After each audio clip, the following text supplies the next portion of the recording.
வணக்கம் தோழர்களே, தோழிகளே. இக்கதையின் தலைப்பு மரணக்கிணறு 3ஆம் பாகம். 2ஆம் பாகத்தில் சுஜிதா மகேந்திரனிடம் கிணற்றை பற்றிய மர்மத்தை ஆராய உதவி வேண்டி செல்வதை வரை கண்டோம். இனி என்ன நடக்கவிருக்கும் என்பதை 3ஆம் பாகத்தில் பாருங்கள், தெரிந்து கொள்வோம். முதல் 2 பாகத்தின் கதையினை கமெண்டில் உள்ள லிங்கை கிளிக் செய்து பார்த்துவிட்டு 3ஆம் பாகத்திற்கு வாருங்கள். அப்போதுதான் கதையின் போக்கு தங்களுக்கு புரியும். இப்போது கதைக்குள் செல்வோம். மகேந்திரனின் அருகே வந்த சுஜிதா தன்னை அறிமுகம் செய்து கொண்டாள். உங்களிடம் ஒரு உதவி தேவைப்படுகிறது. இந்த விஷயத்தில் ஊர்க்காரர்கள் மீது எனக்கு நம்பிக்கை இல்லை. அவர்கள் மூட நம்பிக்கையால் மதியிழந்து இருக்கிறார்கள். அவர்களிடம் உதவி கேட்க முடியவில்லை. ஆனால் நீங்கள் எனக்கு உதவி செய்வீர்கள் என்று தோன்றியது. அதனால்தான் உங்களிடம் உதவி கேட்க வந்துள்ளேன் என்றாள் சுஜிதா. இதை கேட்ட மகேந்திரனுக்கு பெருத்த மகிழ்ச்சி. யார் மீதும் இல்லாத நம்பிக்கை என் மீது இருக்கிறது என்றால் கண்டிப்பாக நான் உங்களுக்கு உதவி செய்கிறேன். ஆனால் எத்தகைய உதவி என்று தெரிந்தால் நன்றாக இருக்கும் என்றான். அவன் கூறியதை கேட்ட சுஜிதா வேலன் அன்று நடந்தது என்னவென்று சொன்னதை மகேந்திரனிடம் சொன்னாள்.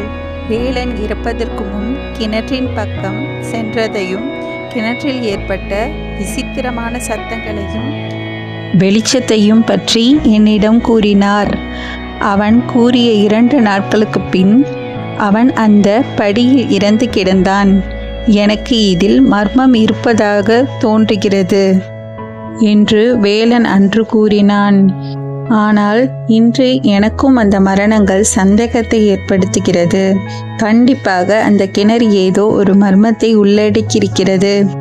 அதை அறிய நான் ஆர்வமாக இருக்கிறேன். வேறு எந்தவித இழப்புகளும் நடக்காமல் தடுக்கவும் மிக விரைவாக அதை கண்டறிய வேண்டும். நீங்கள் இதன் மர்மத்தை கண்டறிய உதவுவீர்கள் என நினைக்கிறேன் என்றாள் சுஜிதா.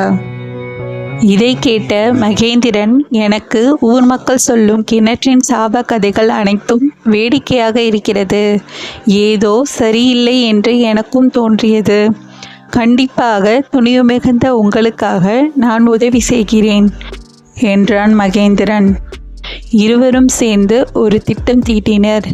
அன்றிரவு கிணற்றுக்கு அருகே உள்ள ஒரு பாழடைந்த கட்டிடத்திற்கு அருகில் இருவரும் காத்து கிடந்தார்கள். அப்பொழுது கிணற்றுக்கு உள்ளே இருந்து மெலிதான சத்தங்கள் கேட்டன. இரும்பு உரசும் சத்தங்களும். கிணற்றுக்கு அருகே சென்று எட்டி பார்க்கலாம் என்று முடிவு செய்து உள்ளே எட்டி பார்த்தனர். சன்னமான விளக்கின் ஒளி கிணற்றில் தோன்றியது. இன்னும் உள்ளே சென்று சோதித்து பார்க்கலாம் என கிணற்றின் படிகளில் மெதுவாக இறங்கினார்கள்.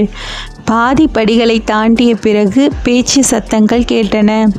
அப்போது கிணற்றிலிருந்து பாறை அசைவது போன்ற பெரும் சத்தம் கேட்டது. இருவரும் சுதாரித்து படிகளில் ஏறி கிணற்றுக்கு வெளியிலிருந்து எட்டி பார்த்தனர். அப்போது 2 கருப்பு நிழல் உருவம் திடீரென்று கிணற்றுக்குள் இருந்து தோன்றியது. அந்த உருவத்தை பார்த்து இருவரும் பயத்தில் உறைந்து போயினர்.